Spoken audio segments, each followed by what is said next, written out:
25 अगस्त को पटना की सड़कों पर जो कुछ भी हुआ उसकी सच्चाई जान आपके होश उड़ जाएंगे। अटल पथ पर भारी बवाल, पत्थरबाजी, आगजनी, तोड़फोड़, ये सब कुछ प्रायोजित था। पटना को सुलगाने के पीछे बड़ी साजिश रची गई थी, जिसका खामियाजा आम जनता से लेकर मंत्री मंगल पांडे और पटना पुलिस को भुगतना पड़ा। इस बवाल को स्पॉन्सर किया गया था वार्ड पार्षद अमर कुमार उर्फ टूटू और वकील श्वेत रंजन पटना को सुलगाने की पूरी साजिश रचे थे। 2 लाख में डील हुई, 8 दंगाइयों को हायर किया गया। इन सब के पीछे मकसद राजनीतिक लाभ लेने का था। इस उपद्रव से किसे राजनीतिक लाभ होना था, इसे आप भी भली भांति समझ रहे होंगे। ऐसे में इंडिया आज आपसे अपील करता है कि उपद्रवियों से बचकर रहिए, नहीं तो आप मोहरा बन सकते हैं। साजिशकर्ताओं को लाभ मिल सकता है।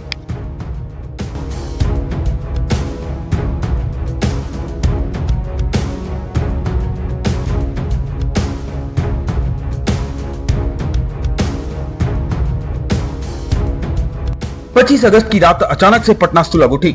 इससे पहले स्थानीय लोग कुछ समझते, अटल पथ पर उपद्रवियों ने बवाल काटना शुरू कर दिया। पुलिस की गाड़ी को फूंक दिया गया, जवानों पर हमला हुआ, किसी का सर फूटा तो किसी को गंभीर चोटें आई। स्थिति उस वक्त और भी बिगड़ गई जब अटल पथ से गुजर रहे स्वास्थ्य मंत्री मंगल पांडे की गाड़ी पर उपद्रवियों ने हमला कर दिया।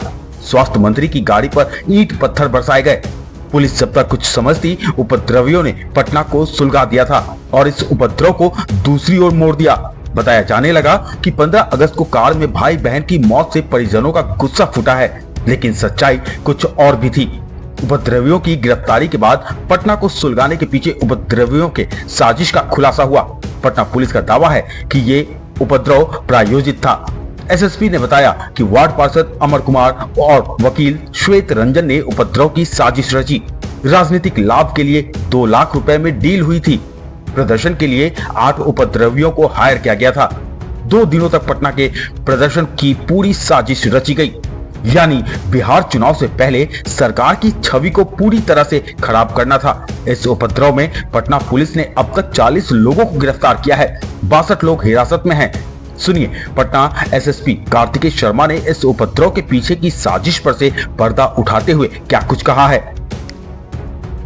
कल जो शाम में अटल पथ पे उपद्रव किया गया था, उसमें घटनास्थल पर पहुंचने के बाद पुलिस के द्वारा कांड दर्ज किया गया।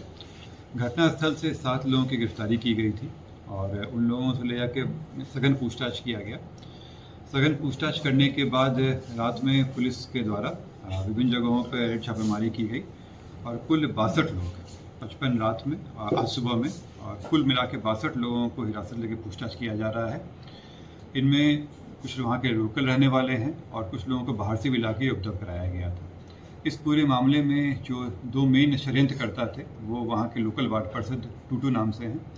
इनके द्वारा एक व्यक्ति हैं श्वेत रंजन, जो मूल रूप से घुसवरी के रहने वाले हैं, परंतु वो हरिहर चंबर में बोरिंग रोड के पास में वो अपना पेशे से अधिवक्ता बताते हैं, परंतु उनका मूल रूप से काम यही है कि वो लोगों को इकट्ठा करके जगह जगहों पर जाकर धरना प्रदर्शन करते हैं। इसमें टूटू के द्वारा उनसे संपर्क किया गया था 1 हफ्ता पहले और उनके बीच में हुआ था कि इसको एक बड़ा राजनीतिक तुल दिया जाना है, और इसी क्रम में जब कुछ दिन पहले भी घटना करने की कोशिश किए थे, परंतु वो हो नहीं पाया था। कल जो श्वेत रंजन है, ये कुछ लोगों को बाहर से अपनी गाड़ी से लेकर आए और उन लोगों के द्वारा वहाँ पे जो वार्ड पार्षद है उनकी मदद से जो लोकल लोग हैं उनमें अफवाह फैलाई गई और उनको ले जाकर वहाँ उपद्रव कराया गया। और जो श्वेत रंजन के आदमी थे, उन्हीं व्यक्तियों के द्वारा वहाँ पे आगजनी का काम भी किया गया, पथराव भी किया गया, और इसके अलावा वहाँ पे जो पत्थरबाजी पुलिस पे हुआ था, सारा काम उनके द्वारा किया गया।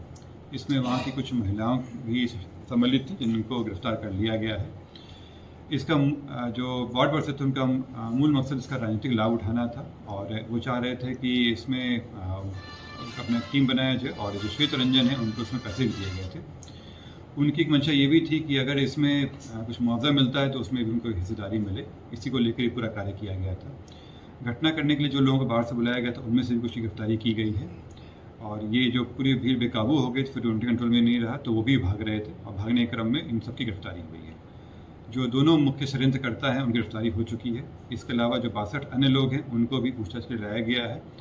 फोटो वीडियोग्राफी से करके पहचान किया जा रहा है और जो कल घटनास्थल से पकड़ाए थे उनको जेल भेजा जा रहा है। जो आज सुबह पकड़ाए हैं उनको भी जेल भेजने का काम चल रहा है। जो पुरानी घटना जिसके बारे में संदर्भ में लोग किए थे, इसमें जो पीड़ित परिवार है उनका मानसिक रूप से उनका इस्तेमाल किया गया।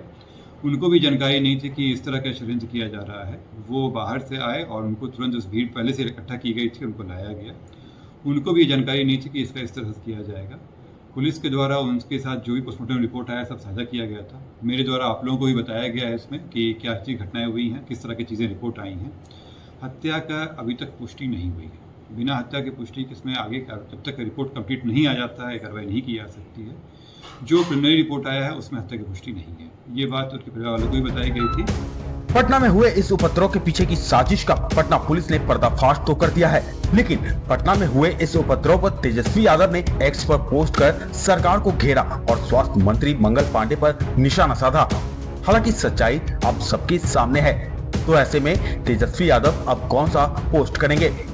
सरकार की छवि को खराब करने के लिए पैसों की बदौलत लोगों के अंदर सरकार के प्रति नफरत भरने और माहौल को खराब करने की कोशिश हुई। प्रोटेस्ट को स्पॉन्सर किया गया। अब जरा सोचिए कि ऐसे प्रायोजित प्रोटेस्ट से नुकसान किसका है? जाहिर तौर पर ऐसे उपद्रव से नुकसान पब्लिक का ही है। ऐसे उपद्रव से सरकार की छवि खराब होगी, विपक्ष को सरकार पर हमला करने का मौका मिलेगा, सरकार की बदनामी होगी। अब जरा सोचिए राजनीति की ये कितनी गंदी चाल है। इस खबर में फिलहाल इतना ही। इस खबर पर आप अपनी राय हमें कमेंट बॉक्स में कमेंट कर जरूर बताएं। देश और दुनिया की तमाम खबरों के लिए आप इंडिया आज को सब्सक्राइब करें और देखते रहें इंडिया आज।